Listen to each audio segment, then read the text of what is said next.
Hi friends, నేను ఈరోజు మీకు గోరుచిక్కుడుకాయ పెసరపప్పు ఫ్రై ఎలా చేయాలో చూపిస్తున్నాను. దీనికోసము 1/2 కిలో గోరుచిక్కుళ్ళని సన్నగా కట్ చేసుకుని స్టీమ్ బాయిలింగ్ చేయాలి.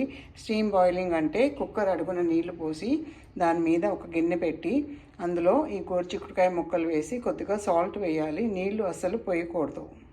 3 గుప్పిళ్ళ పెసరపప్పు 1 గంట సేపు నానబెట్టుకొని ఉంచుకోవాలి. పొయ్యి మీద కడాయి పెట్టుకొని సరిపడినంత ఆయిల్ వేసి వేడెక్కనివ్వాలి. ఇంకో పొయ్యి మీద పెసరపప్పు ఉడకబెట్టుకోవాలి. నూనె వేడెక్కాక ఒక పెద్ద ఉల్లిపాయ చిన్న ముక్కలుగా కోసి ఉప్పు పసుపు వేసి వేగనివ్వాలి.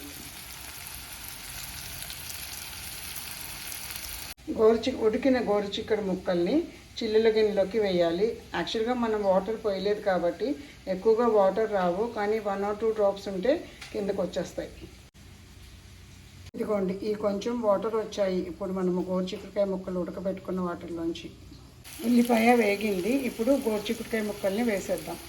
గోరుచిక్కుడుకాయ వేగే లోపల పెసరపప్పు 3/4 ఉడికిపోయి ఉంటుంది. సో దీన్ని స్ట్రెయిన్ చేసేసి అందులో యాడ్ చేస్తాము. పెసరపప్పు మరీ మెత్తగా చేయకూడదు, ఎందుకంటే మనకి ఈ ఫ్రై పొడిగా రావాలంటే పెసరపప్పుని 3/4 ఉడికించుకోవాలి. పెసరపప్పును కూడా నీళ్లు లేకుండా వడకట్టుకోవాలి. గోరుచిక్కుడుకాయలు చిల్లుల గిన్నెలో వేసాం కదా, అదే గిన్నెలో ఈ పెసరపప్పు కూడా వేస్తే వాటర్ అంతా కిందకు వచ్చేస్తుంది. పెసరపప్పు కడాయిలో వేసిన తర్వాత ఫ్లేమ్ హైలో పెట్టి 2-3 మినిట్స్ ఫ్రై చేయాలి. 1 స్పూన్ కారం వేయాలి. 8 వెల్లుల్లి రెబ్బల్ని చితకొట్టాలి. టైం ఉన్నప్పుడల్లా తడక రెడీ టు యూస్ తడక చేసి పెట్టుకుంటాను. లైక్ కరివేపాకు ఎప్పుడు ఫ్రెష్గా దొరుకుతుందో అప్పుడు తడక చేసి పెట్టుకుంటాను. నాకు ఇది చాలా ఈజీగా ఉంటుంది. నేను అన్ని ఫ్రైస్లో తడకాని లాస్ట్లో యాడ్ చేస్తాను. చాలామంది అడుగుతున్నారు స్టీల్ కడాయి అడుగంటదండి, ఎందుకంటే ఇది చాలా మందంగా ఉంది, చాలా హెవీగా ఉంది, చాలా బాగుంది కడాయి. ఇప్పుడు స్పైస్ లెవెల్స్ చెక్ చేసుకుని ఉప్పు కారము చెక్ చేసుకుని డిష్ అవుట్ చేసేటమే. పొడిగా ఉండే గోరుచిక్కుడుకాయ పెసరపప్పు ఫ్రై చాలా బాగుంటుంది. ట్రై చేయండి ఫ్రెండ్స్, ఇది అన్నంలోకి చాలా బాగుంటుంది.